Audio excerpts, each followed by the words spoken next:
Hello everyone, I hope सबैजना सन्चै हुनुहुन्छ अनि हामी पनि सन्चै छौँ। आज चाहिँ हाम्रो फ्यामिली मिलेर मनोकामना मन्दिर दर्शन गर्न जाँदैछौँ। त्यसको लागि रेडी हुँदैछन् सबैजना। दाइ भाउजू यता रेडी हुनुहुन्छ, यता हाम्रो बाउ पनि रेडी हुनुहुन्थ्यो। अब जानको लागि चाहिँ दाइ आफ्नो बाइक रेडी गर्दै, तर हाम्रो चाहिँ अलरेडी रेडी भइसकेको थियो। त्यसपछि हामी लाग्दै गयौँ।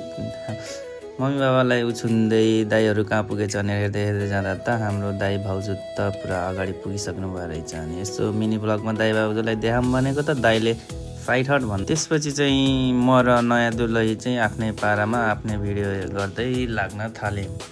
अनि आफ्नै पारामा हिँड्यो। फाइनल्ली हामी पनि पुगेपछि सबैजना रेडी हुँदै, त्यसपछि आफूलाई पनि कस्तो देखेको छ भनेर आफूतिर क्यामेरा फर्काउँदै, त्यसपछि हामी लाइनमा बस्न थालियो। बाउलाई थकै लगाएर बस्न थाल्नुभयो। त्यसपछि हामी लाइन बस्दा साह्रै लामो लाइन रहेछ।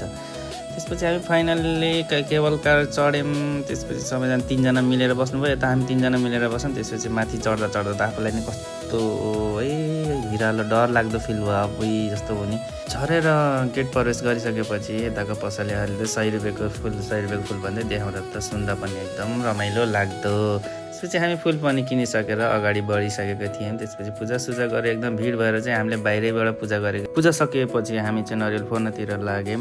नरिवल फोर्न सकेपछि सबैजना पालो पुजारी बाबाबाट टिका लगाउन थाल्यो। त्यसपछि दाइ भाउजूको फिल्मीवाला भिडियोको पनि क्लिप लियो। त्यसपछि खाजा खाने ठाउँमा गएर फोटोसोटो पनि निकालियो। त्यसपछि सबैजना मिलेर खाजा खानेतर्फ लागियो। त्यसपछि खाजासाजा पनि खाइयो। मम्मी बाबा पनि बेसरी आत्तिनु भएको भएर हामी पनि फर्किनतिर लाग्यौँ। त्यसपछि आफूले पार गरेको ठाउँमा बाइक भएको ठाउँमा गयौँ। त्यसपछि बाइक लिएर अब निस्किने तर्फतिर लाग्यो। मम्मी बाबा अगाडि र हामी पछाडि गर्दै घरतिर लाग्यो।